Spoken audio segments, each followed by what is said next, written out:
Welcome back to another episode of JK Sports. I'll be your host, Keenan Miller. Um, got a continuation episode here for you. Some MLB transactions that we kind of missed earlier in the first episode, and some new ones that have happened since this offseason is still continuing. Some big names, I don't even know how we missed them. Jeff Samardzija being traded to the White Sox, huge addition for them to add on to Chris Sale for their rotation. That should really help them out in getting to the playoffs. And then the other big pitching free agent signing that we missed was John Lester. Again, don't know how we forgot about him. The two Oakland guys that were supposed to help them win a World Series and didn't help them at all. Yeah, so that mission failed. But yeah, John Lester also went to Chicago, but he went to the North Side with the Cubs. Cubs are looking like a good team. They're definitely putting together a nice team up there with their young guys and John Lester as a free agent signing to add on to that.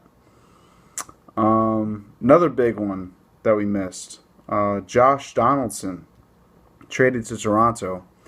That one for basically swapping a third baseman there. Oakland got a little bit more in the deal. They got Brett Lawrie. That was the key piece. And they had a couple other people that Oakland got in the deal. Kendall Graveman, a couple other people. Toronto also had a big signing. A guy who really helped Pittsburgh in their playoff run. Russell Martin. Big time catcher there. Very underrated now. He's definitely a guy I like. Another big one, Nelson Cruz signed with Seattle. I don't know how we forgot about him. I don't know how well he'll do in Seattle. It's traditionally a pitcher's park. Could do well, could not. We'll see. I don't think he duplicates what he did last year with Baltimore, but he's still a solid bat. He'll bat 3 or 4 in the order, probably 4 right behind Cano. A recent signing, maybe the biggest signing of the year, Max Scherzer, signed by the Nationals. Maybe the best pitcher in baseball, not named Clayton Kershaw. He's going to get you 200, close to 300 strikeouts. He's going to log 200 innings easy. He's going to get somewhere between 15 to 20 wins, depending on run support. He's not going to have quite the same run support that he did in Detroit, but he still has pretty good support in Washington. They're a very good team. Another signing that the Nats had that should help them out, former Toronto closer Casey Janssen. It'll be nice to see if he can kind of regain his abilities with the Nationals. They have a talent with their bullpen. I don't know what it is. People go to the Nationals and for bullpen services, and they just kind of rejuvenate their career a little bit. Some other signings. We talked about San Diego and a few of the moves that they made. Some other ones that they had. They traded for Will Middlebrooks, so they'll have him at third base now. We'll see how that goes. Again, a guy moving from a hitter's park to a pitcher's park. It's a little unpredictable. The outfielder that I couldn't think of, I remembered his name after we did the episode, of course. But the guy that will be joining Upton and Kemp in the outfield. Will Myers. He was traded from Tampa Bay. Um, like I said in the first video, it's an amazing outfield as far as hitting. I don't know how well they'll defend. You'll probably have Myers in center, Kemp in. Trying to think who would go in left and who would go in right between Kemp and Upton. Probably be Upton in left and Kemp in right. I think Kemp probably has a stronger arm. Doesn't say a whole lot about that though. Some other tiny signings that San Diego had. They're former big names that have really fallen off, but they're still big names, at least to me. Josh Johnson and Jose Valverde. Valverde to me is done. He's absolutely done. He's just a name. But Josh Johnson has a chance to kind of come back and rejuvenate his career. So going to, like I said, with San Diego, going to a pitcher's park, he's got a shot at it. It'd be nice to see him back to form because when he was feeling it with Miami, he was one of the top 3 or 4 pitchers in baseball. And what was amazing about that, he only had like 2 pitches. So we'll see how that goes. Some other trades that happened. Speaking of Will Myers being traded from Tampa Bay, they also traded away Ben Zobrist and Yunel Escobar to Oakland. So it's an up the middle double play combo that they have chemistry. So that usually works. If you move one piece of a double play combo, they have to kind of learn their teammates. But Zobrist and Escobar together, they don't have to really worry about the chemistry there. It's already done. So good move by Oakland there.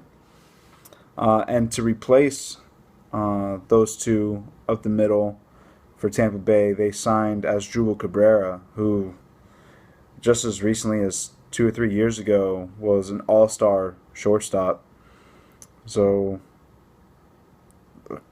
another great signing by Tampa Bay. No shock there. Pretty much all their signings are usually really smart in the end, but who knows? Maybe with Madden not being there anymore, they might not be as good.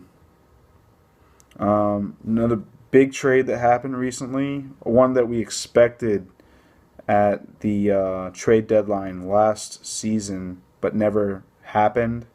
Giovanni Gallardo being traded from Milwaukee to Texas, that finally went through as expected. But like I said, we thought this was going to happen last year. Some other big signings. We had Alex Rios, Edinson Volquez, Chris Medlin, and Kendrys Morales all join Kansas City. I guess they're trying to join a team that just recently went to the World Series. They thought if they could all try and get rings together. Who knows? Evan Gattis was traded to Houston. A little bit of a shock. He's kind of a fan favorite in Atlanta. We'll see how that goes for them.